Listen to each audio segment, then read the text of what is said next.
Janwada form హౌస్లో మన కాంగ్రెస్ కార్యకర్తలు కొంతమంది, అది రేవంత్ రెడ్డి ఇప్పుడున్న ముఖ్యమంత్రి ఫాలోవర్సు, డ్రోన్ కెమెరాతోని పోయి పిక్చర్ తీసినారని వాళ్ళకి లోపలేస్తే మన ముఖ్యమంత్రి గారు, నాకు ఇప్పుడున్న ముఖ్యమంత్రి గారు ఫోన్ చేసి, షబీర్ భాయ్, అప్పుడు ఆయన only MP, Malkajgiri MP, phone చేసి ఇట్లా మనోళ్ళని పట్టుకుపోయినారంటే నేను పోలీస్ స్టేషన్ నార్సింగి పోయి, ఏమయ్యా ఫోటో తీస్తే దానికి ఏముంది, లేదు సార్ ఇది హై సెక్యూరిటీ జోన్ ఉంది, ఈడ పక్షి కూడా పోయేందుకు వీల్లేదు. అమ్మ అంతగానో ఉన్నదా ఈడ నా పోలీసు వాళ్ళకు? అవు సాబ్ ఏ परिंदा भी नहीं जा सकता ऊपर से, ఇది కేటీఆర్ ఫామ్ హౌస్ సార్, మజాక్ కాదు అని అన్నారు. నేను అన్నా సరే ఏం సెక్షన్ పెడతావు పెట్టి లోపల పంపి మరి కోర్టుకు పంపించేసినాం. సెకండ్ డే అప్పుడు పార్లమెంట్ జరుగుతుంది, రేవంత్ రెడ్డి గారు పార్లమెంట్లోకి వెళ్ళి డైరెక్ట్ పోలీస్ స్టేషన్కి వచ్చిండు. ఇదే కారణం వల్ల మా వాళ్ళకు మీరు పట్టుకొని ఇంకా ఇంతమందికి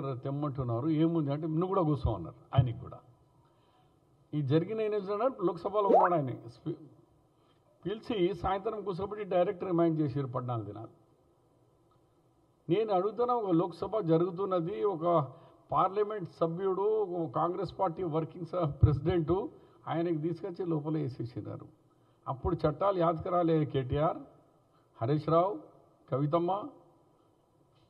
ఇవాళ కవితమ్మ అప్పుడేమో అట్లా జైల్లో పెట్టిండ్రు, అప్పుడు వాళ్ళకి ఏం యాదకరాలే. ఇప్పుడు అదే జనవాడ ఫామ్కి ఏమంటున్నారు, అది నాది కాదు నా దోస్తుది అంటున్నాడు. అంటే ఈయన అబద్ధాలు ఎట్లా ఉంది, ఇక్కడ రేస్లో అదే అంటున్నాడు, నేనే రెస్పాన్సిబుల్ అంటాడు, తర్వాత కోర్టులో వచ్చినాక నేను కాదంటాడు. ఈడ జన్వాడలో అప్పుడు రేవంత్ రెడ్డి గారికి లోపలేయాలనుకున్నప్పుడు ఇది మాది అన్నారు, ఇప్పుడు అంటారు మాది కాదు అది మా దోస్తుది అంటున్నారు. కవితమ్మ ఏమో క్రైమ్ రేట్ పెరిగిపోతూ ఉన్నది. అవును, పెరుగుతున్న దానికి అయితే మేము కంట్రోల్ చేస్తున్నాం, కానీ దీనికి మూలకారులు ఎవరు? లిక్కర్ రానియమ్మా, నీ లిక్కర్తోనే కాదా సమాజం అంతా ఖరాబ్ అవుతున్నది. ఆ లిక్కర్ తాగే కదా మనుషులు ఒకరి మీద ఒకరు అటాక్ చేస్తున్నారు. ఈ క్రైమ్ రేట్ పెరిగేదానికి ఏంది? లిక్కర్ సప్లై ఎవరిది? మీది. మీకు ఇంకా కోర్టు బరీ చేయలేదు, కోర్టు మీకు మొత్తం క్లీన్ చీట్ లేదు, మీరు ఇంట్రీమ్ బెయిల్ మీద వచ్చినారు. దానికే పెద్దగా మీరు ఇంట్రీమ్ బెయిల్కే ఓ మై బాయ్ రాగా నా మీద ఏం లేదు అని అంటున్నారు. ఒకసారి ఆకాశం మీద ఊమితే ఆకాశం మన మీదనే పడుతుంది. అగర్ ఆస్మాన్ పే ధూకే తో ధూక్ ఫిర్ హంపే గిడతావు. ఇలా కేసీఆర్ కానీ, కేటీఆర్ కానీ, కవిత కానీ, హరీష్ రావు కానీ మీరు చేసిన పాపాలు, మీరు చేసిన క్రైమ్లు ఇంకా మస్తు ఉన్నాయి. మస్తు దాంట్లో కాళేశ్వరం వస్తుంది, అలాంటి చాలా కేసులు ఉన్నాయి, వస్తుంది. కొంతమంది అంటున్నారు మాకు ఏమయ్యా చెప్తున్నారు కానీ లోపలే అని. మేము రివెంజ్ తీసుకోవాలా కాదు, మేము అన్ని డీటెయిల్స్గా పోయి చట్టానికి మా చేతిలో తీసుకోకుండా చట్టం పని చట్టం తీసుకోవాలా. చట్టానికి కావాల్సిన జ్యుడిషియల్ ఎంక్వైరీ కానీ, లేకుంటే ఇప్పుడు మన ఓఆర్ఆర్ కానీ దాని మీద కావాలని హరీష్ రావు అడిగినరు. అవన్నీ కూడా డీటెయిల్స్ ఎంక్వైరీ తీసుకున్నాక మేము వేస్తాం. రివెంజ్ చేయాలంటే సేమ్ డే లోపల వేస్తుండే, లోపల రేవంత్ రెడ్డి గారికి వేసినట్టుగా. లోక్సభ నుంచి వచ్చిండే ఆయన లేనే లేడు, ఈ కేసు అయినప్పుడు ఆయన లోక్సభలో ఉన్నాడు, ఆయన లోపల వేసేసినారు. చట్టం లేదు, ఏం లేదు. ఇప్పుడు మేము అలాంటివి చేయదు, అది రివెంజ్. ఇది కాదు, ఇది చట్ట ప్రకారంగానే మీకు అవకాశం అంటూ ఉంటేనే మీ చట్టం ప్రకారంగా law is take own course అని లా తీసుకుంటుంది. కాబట్టి నేను మళ్ళీ మీ ద్వారా కేసీఆర్కు కేటీఆర్కు ఛాలెంజ్ చేస్తున్నా, ఈ మాటలు బంద్ చేయి. ఛాలెంజ్ చేస్తున్నా నీకు, నీ ఈ డబ్బులు, ఈ కరప్షన్, ఇంకా నీ ఫామ్ హౌస్లు ఏ బిల్డింగ్లో ఇంకా ఎంత హిస్సా ఉన్నది, 30% షేర్ ప్రతి హైరైజ్ బిల్డింగ్లో ఎన్ని బిల్డింగ్లు ఉన్నాయి, అవి అన్నీ కూడా మీడియా ముందు ముందు వస్తే నీ ముందే పెడతా. దమ్ముంటే నా ఛాలెంజ్కు స్వీకరించు.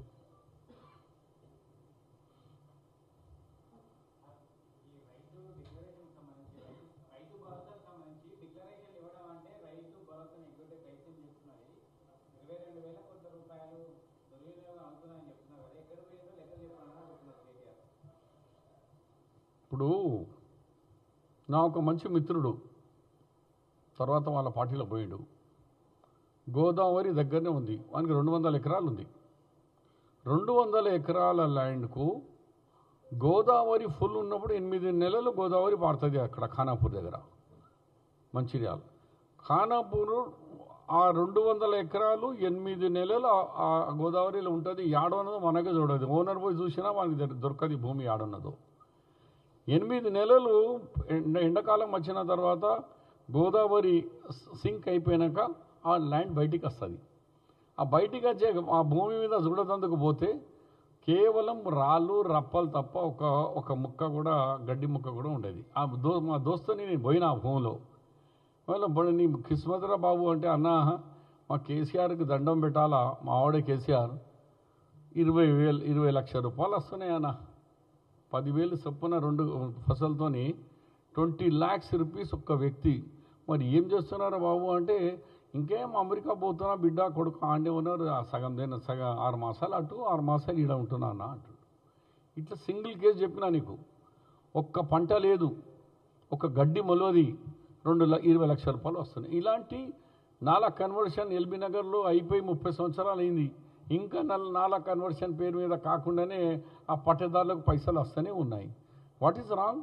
మన ట్యాక్స్ పే అమౌంట్ ఇట్లా దత్తదారం చేసే బదులు నీ భూమి కరెక్ట్ అఫిడవిట్ తీసుకొని ఎంతవరకు నేను ఇప్పుడు 37 ఎకరాల 33 ఎకరాల పట్టేదారిని, మొత్తం ల్యాండ్ నాది అయితే లేదు, కొన్ని బావులు ఉన్నాయి, కొన్ని వ్యవసాయం లేదు, ఎంత వ్యవసాయం ఉంది నేను ఇస్తాను. దాని తర్వాత వాళ్ళు వచ్చి ఎంక్వైరీ చేస్తారు, నీవు ఉన్న పట్టేదారుకి నీకున్న దాంట్లో ఎంత వ్యవసాయం చేస్తున్నావు, నీతి నిజాయితీతో నిన్నానా లేకుంటే ఎలక్షన్ అఫిడవిట్ ఎందుకు ఇస్తున్నాం మరి ఎలక్షన్ కమిషన్కు? మా ప్రాపర్టీ ఇంత ఉన్నది, నా మీద ఈ కేసు ఉంది, నా మీద ఎందుకు ఇస్తున్నాం? అట్లనే ఒకవేళ రైతు నాకు ఇంత భూమి ఉంది కానీ నాకు వ్యవసాయం ఇంతే ఉంది అని రాసేస్తే తప్పేముంది?